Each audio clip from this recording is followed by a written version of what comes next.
Now, as gunshots echo across the wind-swept, snow-covered reaches of the wild Northwest, Quaker Puffed Wheat and Quaker Puffed Rice, a breakfast cereal shot from guns, present the challenge of the Yukon.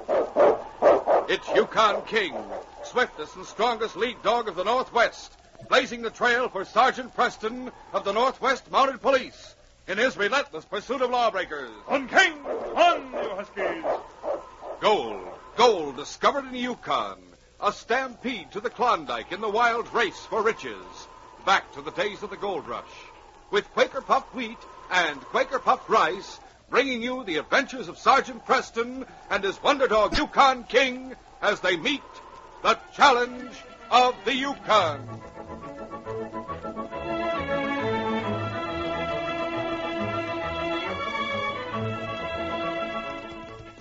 Yippee! Ride 'em, cowboy! Yes, sirree. Little wonder many a He-Man Hollywood movie star goes for this breakfast. It's swell-tasting Quaker Puffed Rice or Quaker Puffed Wheat with milk or cream and fruit. These king-size, ready-to-serve premium grains of rice or wheat pack a man-sized taste wallop. They're good for you. They're shot from guns. Yes, actually exploded up to 8 times normal size to make 'em crisp and tender as nuts in November. Tomorrow, sure, treat yourself swell. Enjoy this breakfast treat. Eat Quaker Puffed Rice or Quaker Puffed Wheat.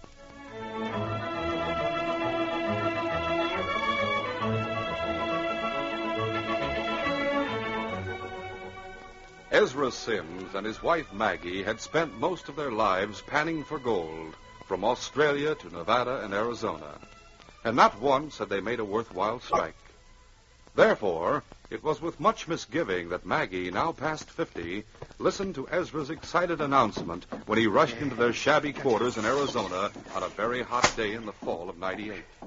Maggie, pack up your things.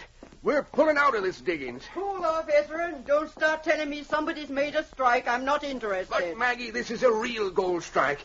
It'll be bigger than the one made in '49. I've told you before, I've gone on my last gold rush. Oh, Maggie. Ezra, I'm getting too old to chase the rainbow. We're both past 50 and we spent our lives looking for gold. And precious little we found. But, Maggie, 50 and a little past, that's not old. We're bound to make a strike someday if we just keep at it. Oh, you told me that 30 years ago in Sydney when I married you. You told me we'd spend our winters in the Alps and our summers in Spain when you made your strike. And from that day on, all I've ever seen is deserts, hot-burning deserts. Australia, Africa, Arizona. Oh, if I hadn't been a God-fearing man, Ezra, I'd sure be scared of eternity come Judgment Day. Oh, all right, Maggie, guess you're right. At our age, I suppose there's no sense in adding the Yukon to our trail of lost hope. Yeah, you're right. Where'd you say? The Yukon. That's where they just struck gold. The Yukon? Snow. Iceberg 60 below zero. Oh. What's the matter, Maggie? You look like you're in a trance. Oh, Ezra, why didn't you say it was the Yukon in the first place? Why didn't you say it wasn't a strike in another desert? Another hot-burning desert. You mean you'd like snow and ice and 60 below? After 40 years of hot-burning deserts, the Yukon sounds like heaven to me. Ezra, we're going on that gold strike. Ezra and Maggie Sims did join the rush to the Yukon, where they staked a claim a few miles from Indian River and built a cabin. In less than 6 months, they took out more gold than they had found in their lifetime search for the yellow metal. When they had carefully weighed and sacked an estimated $250,000, Ezra put his arm around his wife and kissed her. He had not forgotten the lavish promises he had made to her 30 years before, promises that had not been fulfilled. Yeah, Maggie, I promised you anything you want. Diamonds, fine clothes, travel to far-off places. Now, Maggie, my darling, just name it and I'll see you get it. Oh, you're sweet, Ezra. Yes, you are. You've put up with my complaining for a long time. I know I used to pine for far-off places like Switzerland and Spain, but that's all over. Huh? How do you mean, Maggie? I don't want to go anywhere now. I found the place I've been looking for all the time. It's right here in the Yukon. Me is heaven, or a big slice of it. Well, to tell the truth, I feel the same way about it. I like it here, too. But, Maggie, how about them other things I promised you? Diamonds, fine clothes. Tell me what you want, Maggie, darling. No matter what it costs, I'll get it. Well, there's something I want, all right. Yeah? I want 'em more than anything else. That string of pearls we saw in that fancy store in Frisco, huh? No, Ezra, it's not pearls I want. Then what is it? I want eggs. What? Regular, everyday eggs. I haven't tasted an egg since we left Tonopah. Now, just a minute, Maggie. I dream about eggs. I'm that hungry for 'em. But, Maggie... Yes, Ezra, a dozen eggs would make me the happiest woman in the Yukon. Maggie Sims, do you know what eggs is selling for in Dawson? I don't care what they're selling for. We can pay for 'em, and I want 'em. But they're selling for $100 a piece, Maggie. $100 for an egg. Oh, you promised me you'd buy me anything I wanted, Ezra. Yes, I know I did. It's eggs I want, and it's eggs I'm going to get. Oh, Maggie, $100 for an egg. A cold storage egg. 2 days later, a fast motor launch nosed into the landing at Porcupine, a lumber camp located on the upper reaches of the Indian River. From the seclusion of a drying shed, 2 bearded men in lumberjack garb watched the lone occupant of the boat make fast his craft, pick up a heavy leather bag, and make his way toward a small frame building, which was the company's office.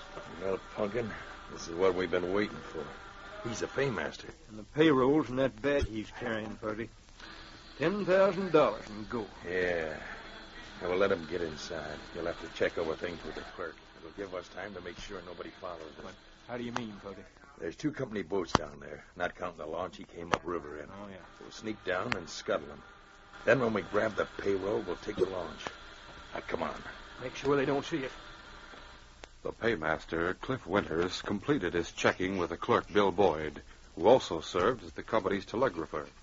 Then he reached into the leather bag and brought out a circular of handbill size.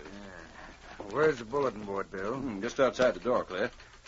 What do you got there? Orders from the head office? Oh, it's a handbill Sergeant Preston gave me just as I left Dawson. Pictures and descriptions of a couple of men wanted for robbery. Asked me to post it on the camp bulletin board in case they came around here. Oh, let me see it. Yeah, sure. Look it over. They might drop in on you one of these days. Wanted for robbery. Fuzzy Walters and Pumpkin Adams. Hey, Cliff, those guys are on our payroll. Oh. They were hired as lumberjacks less than a week ago. Bill, are you sure of that? Of course. Here's their pictures on the handbill. I couldn't be wrong. Yeah, where are they now? Let me take a look at the worksheet. Yeah, they're up at number 2 sawmill this very minute. It's about a mile back from the river. We better wire Preston right away for instructions. That handbill says they're dangerous. Okay, but we've got some tough lumberjacks, too. We can take them into custody.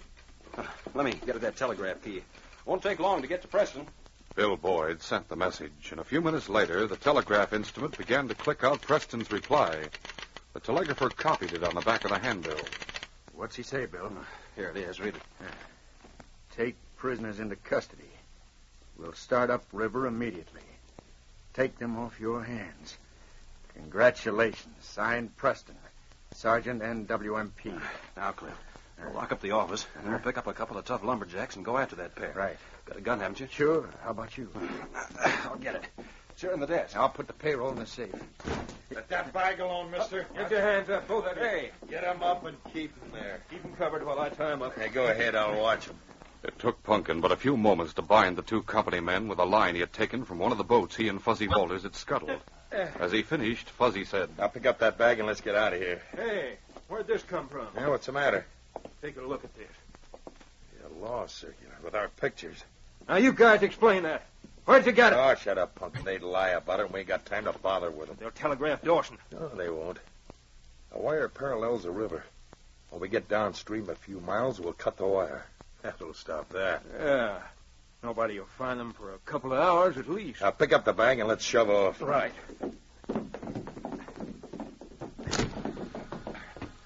With their boat scuttled and the telegraph line cut, we'll make a clean getaway. Hey, you bet we will. Now let's get that launch started and get out of here.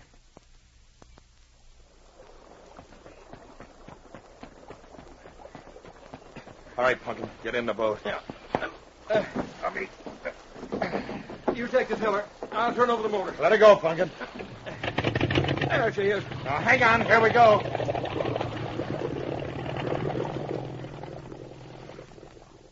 While Fuzzy Walters and Punkin Adams headed the paymaster's launch downstream, Sergeant Preston and his great dog, King, were boarding their own patrol boat moored at the landing in Dawson. All right, boys. Get out of the way now. That's The it. Mountie was about to start the motor when he heard a familiar voice calling his name. Hey, Huh? Sergeant Preston. Well, hello there, Ezra. Howdy, Sergeant. Hello, King, you old rascal. I didn't know you were in Dawson. Where's Maggie? Up on the claim, Sergeant. Are you going upriver? Yes, King and I are bound for the lumber camp at Porcupine, going after a couple of prisoners. Could you take me along as far as my getting off place? Why, certainly, Ezra. Glad to have you. Come aboard. Well, that's mighty nice. I'll sure feel a lot safer than if I went back for trails. Safer? Yep. I'm carrying a fortune. Don't want to get robbed before I get back to Maggie. I wondered why you were carrying a gun. I never saw you with one before. Nobody's going to get my fortune without a fight. No, sir. Not after I trudged all the way to Dawson to get it. People usually bring gold to Dawson, not take it away. This ain't gold, Sergeant. No? Nope. It's eggs. Cold storage eggs. Ezra, do you mean to say you've been buying eggs at Dawson prices? $100 an egg, and I've got a dozen of them. You must like eggs. Oh, no, not that much. But I do love Maggie, and she wanted them. I see. Well, Ezra, we'll get the motor started, and you can tell me all about it as we head upriver.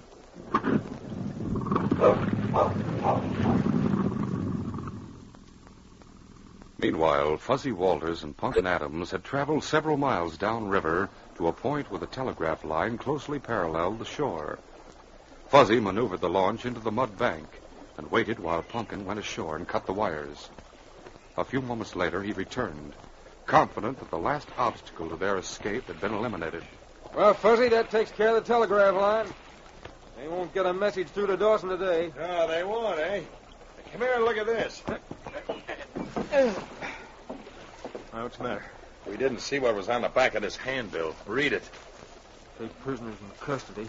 We'll start upriver immediately to take them off your hand. Congratulations. Preston! Holy smoke. That means the paymaster and the clerk had already spotted us and wired Preston and Dawson. He's probably heading upriver right now. Yeah, you bet he is. It's a lucky thing I took another look at that handbill.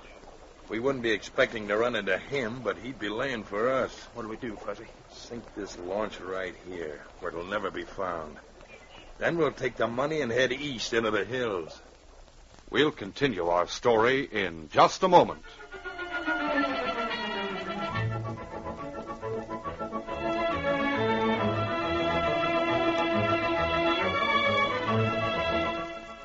Say, tomorrow morning you'll go for this family breakfast treat. I mean crisp, tender, swell-tasting Quaker Puffed rice or Quaker Puffed wheat. The ready-to-serve cereal shot from guns. Hey, you! Hey, what goes on here? Stop it!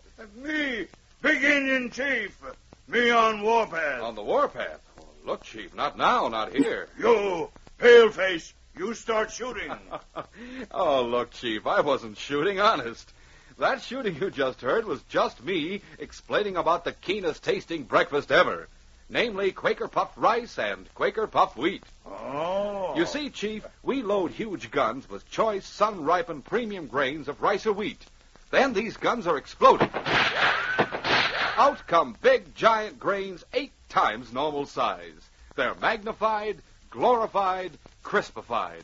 That's why Quaker Puffed rice and Quaker Puffed wheat are bigger and better tasting. Oh. For breakfast or for lunch or supper, you just pour out a bowlful right from the package and add milk or cream and top with fruit. And what's more, Quaker Puffed rice and Quaker Puffed wheat are good for you. They furnish extra food values of restored natural grain amounts of vitamin B1, niacin, and iron. Well, Chief, how about it? Me trade bow and arrow for a gun that shoots Quaker Puffed rice, Quaker Puffed wheat. Attaboy. But look, that's not necessary. You can get rice or wheat shot from guns at your grocer's. And, Chief, here's a tip. It's never sold in bags or bulk. Always buy the big red and blue Quaker package. Me walk mile to trading post for package any day. Fellas and girls, remember, that famous big red and blue package with the smiling Quaker man on the front is your guarantee that you're getting this swell breakfast treat. The one and only Quaker Puffed Rice and Quaker Puffed Wheat.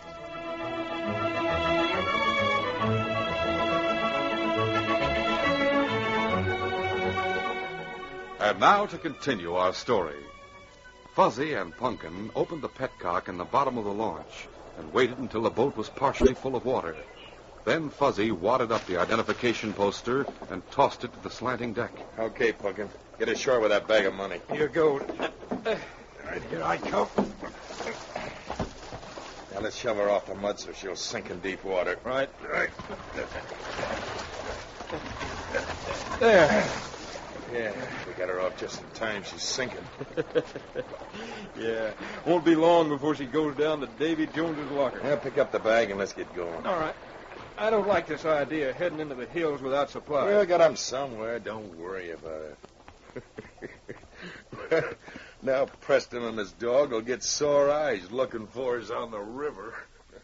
It was midsummer, and the winding valley of Indian River was a reflection of its resplendent glory. Swans sailed leisurely overhead as the patrol boat with Sergeant Preston, Ezra Sims, and King nosed steadily upstream. King seemed to be enjoying the trip most of all, barking defiantly at the swans overhead and the flocks of mallards that glided gracefully out of his range on the surface of the river. Presently, Sergeant Preston pointed a finger at some multicolored splotches floating on the water. See those splotches of color on the water, Ezra? Yes, Sergeant. I've just been looking at them myself. What are they? Oil. Where'd oil come from? Some passing boat, very likely. When a boat engine gets old, it starts wasting oil. Yeah, I guess that's it. Now, King, you know you can't catch one of them ducks. Hey, take off before you can get loose. It's not a duck he's interested in. Something floating on the water ahead there. Oh, yes, I see it. He's going to try to grab it as it floats by. Careful there, King. Don't fall off, boy. Say, he's got it. Good boy, King. Having retrieved the bit of flotsam, King turned proudly toward his master to exhibit his prize. So you want me to see it, eh, fella? Very well, let's have it. Piece of wadded up paper, that's all it is. Hasn't been in the water long. Not very wet. What? I wonder where this came from. What's the matter? What is it? This stumps me, Ezra. It's a police poster describing the two prisoners I'm going upriver to get. Let's see. Here. I sent that poster to the lumber camp at Porcupine. Paymaster took it. How do you know it's the same one? They were only printed yesterday. It's the only one I sent out of town. Sergeant, there's something written here on the back. Huh? That's it. What? That's the message I telegraphed up there this morning, saying to take them in custody, and I'd be up to get them. But, well, I'll be dad blamed. And we're miles from that there lumber camp. Yes, I know we are. Can't understand it. Now, ain't that just my luck? How do you mean? Just when things start to get mystifying and exciting, I've got to get off. Oh, I forgot you're not going all the way with King and me. Wish I was. But if you'll pull in the shore where the bank slopes down yonder, I'll head cross country and get home to Maggie. Your cabin's about 7 miles from the river, isn't it, Ezra? Yeah, that's about it. I'll be home in time for Maggie to have her eggs for supper. Cold storage eggs worth 4 times their weight in gold. I hope she enjoys them. Well, she's better. As the launch nosed into the muddy bank and the miner prepared to step ashore, King bounded ahead of him and began sniffing the ground. Take it easy, Ezra. Don't slip and break those eggs. You bet I'll be careful. Hey, Sergeant. Yes? See here in the mud, somebody's pushed in here with a boat today. Huh? Yes, you're right. There's the marks of the prow. And a lot of footprints in the mud, too. That's not all, Ezra. Look over there. Oil. Coming to the surface of the river. There's a boat sunk there. Well, I'll be dead blast. Now, what do you make of that, Sergeant? I don't know, Ezra. Completely bewildered by their rapid discoveries, both men looked at each other for an answer. For a moment, the sergeant's eyes turned toward the shore, as if he expected to see someone who might explain the strange set of circumstances. Presently, he pointed to a telegraph pole. Look over there, Ezra. I think I have the answer. What is it? I don't see nothing. The telegraph line's been cut. Well, I'll be doggone if it hasn't. Now, who in thunder'd scuttle a boat and cut the telegraph line? I think I can answer that. Where's the police poster King got out of the river? It's right there on the deck behind you. Oh, yes, I see it. Take this line and make the launch fast, will you? Yep, sure. I'll fix it. That'll do her. What are you going to do with that handbill? I'll show you. Here, King. Easy now, fella. Don't get excited. Got to send her this paper. There now. What's King up to now? Watch him. Why, he's sniffing them tracks. I thought that was it. Follow them, King. Say, look at him go. Well, who in thunder do you suppose he's after? It's my guess he's after Fuzzy Walters and Punkin Adams. But you said they was prisoners at Porcupine.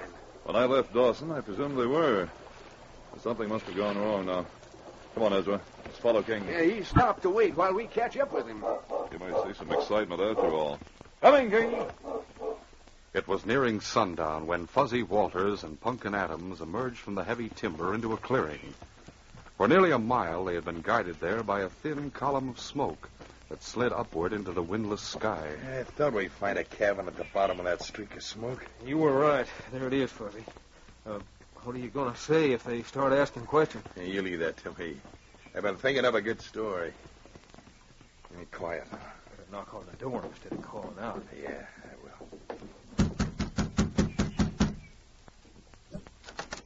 Well, howdy, man. Goodness alive. I was wondering if that was my Ezra, back from Dawson already. Figured he must have growed wings to get back before tomorrow. Well, what can I do for you? Well, we had a little accident back there on the river.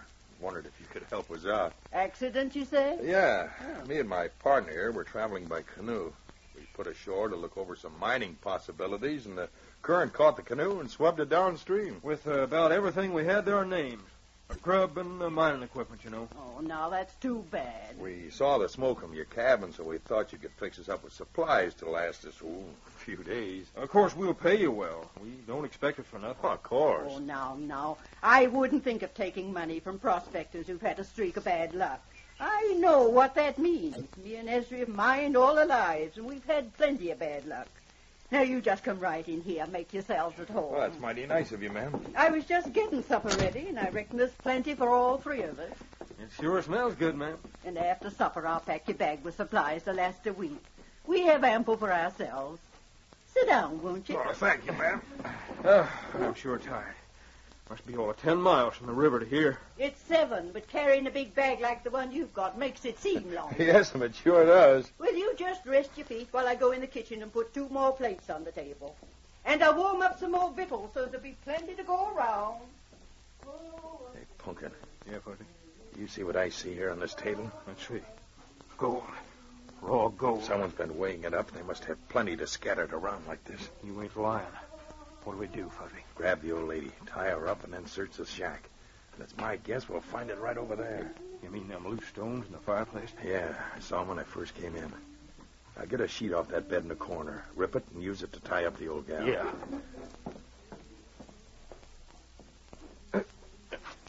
Hey, what's going on in here? Stop ripping that sheet. Grab her! Come here, you. Oh, you thieving polecat! Hurry, Fuzzy, help me. It took but a few moments to subdue Maggie Sims and tie her to a chair, and it took less time to remove the loose stones in the fireplace. Behind them, Fuzzy and Punkin found 2 sacks of gold dust and nuggets. There must be all of $50,000 in gold there. All of it. Added to what we got in the bag, we can retire, Fuzzy. Your hands, the mounted will get you. You won't know about it if they do, old lady. And you're not going to tell them anything either. You're not going to kill me. Dead folks don't tell tales. Punkin, yank that tick off the bed and rip it open. Why don't you shoot her? I want this to look like an accident. Now yank off that tick. Yeah. There. Here's the gold. Put in the bag while I strike a match and set fire to the straw tick. Yeah. Oh, you murdering varmint. There you are. And when your old man comes home tomorrow, you'll find nothing but ashes. There'll be no evidence that we've done it. Come on, Fuzzy. That bed taking's burning fast. Let's get out of here. Come back here. Come back. See you again come Judgment Day, maybe. Open the door. I can't see it. Get them, King! Hey, it's a mountie. Put your hands up. Maggie! Maggie! Shoot him, Fuzzy. Shoot him. No, you don't! No! That gun! Hold him, King. Hold him, boy. Now give me that gun. I quit here. Here's my gun. Ezra, Get that burning bed sticking out of here. Maggie, she's tied up. Get that bedding out before the cabin catches Yes, fire. right now. Here, I'll drag it out. Here. Obeying Sergeant Preston's command, Ezra Sims dragged the burning bedding to the door and kicked it into the yard, as King and the sergeant stood guard over Fuzzy Walters and Punkin Adams. Then together they freed Maggie from her bonds, and the cabin rapidly cleared of smoke. Half an hour later, Sergeant Preston and Ezra entered the kitchen to find Maggie cooking supper, as if nothing had happened. Maggie, the varmints confessed everything. They'd held up the lumber company this morning. They're handcuffed to the bed for the time being, Maggie. King's standing guard over them. We can all thank our lucky stars that King found that handbill floating on the river. If he hadn't, I'd been burned to a crisp by now. Hey, you be careful with them eggs, Maggie. Don't burn them to a crisp. Them things cost $100 each. It cost a darn sight more than that, Ezra. With your skirmishing around, you busted 8 of them. Oh, my. $1,200 for 4 eggs. Look, that's high price eating, but it's going to be worth it. You're cooking all 4 at one time? Of course I am. Just one apiece. One apiece. There's me and you and Sergeant Preston. That's only 3. Who's the other 4? King, of course. Oh, sure now. After what King did for me today, he's going to get the best in the house. Here, King, come and get it, boy. How about it, Sergeant Preston? Wouldn't you say King had earned his supper? Why, yes, Maggie, I guess he has. Thanks to King, this case is closed.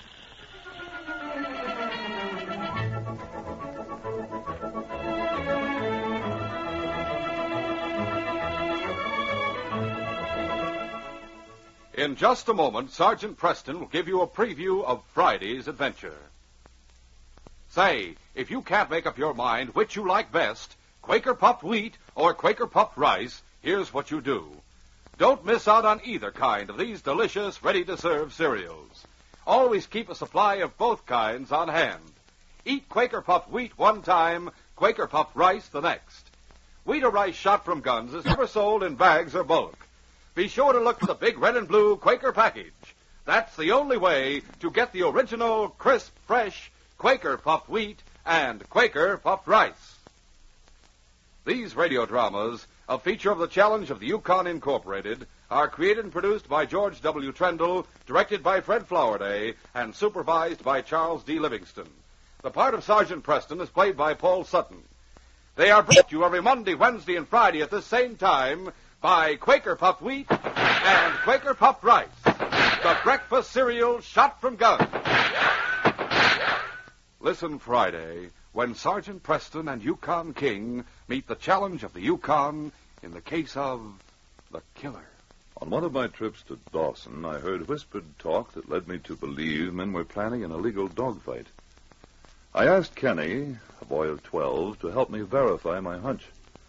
I should never have done that, because Kenny came within a hair's breadth of losing his life in his efforts to aid the law. Be sure to hear this exciting adventure Friday.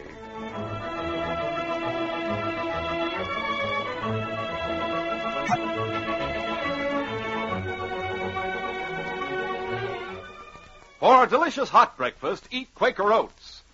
The giant of the cereals is Quaker Oats.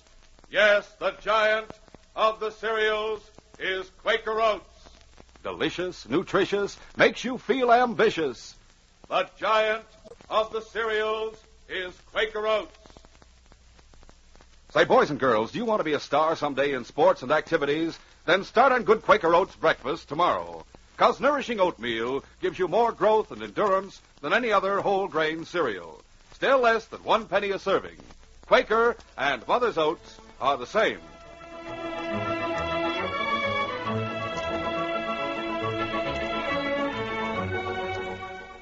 This is J. Michael wishing you goodbye, good luck, and good health from Quaker puffed wheat and Quaker puffed rice. So long. This is ABC, the American Broadcasting Company.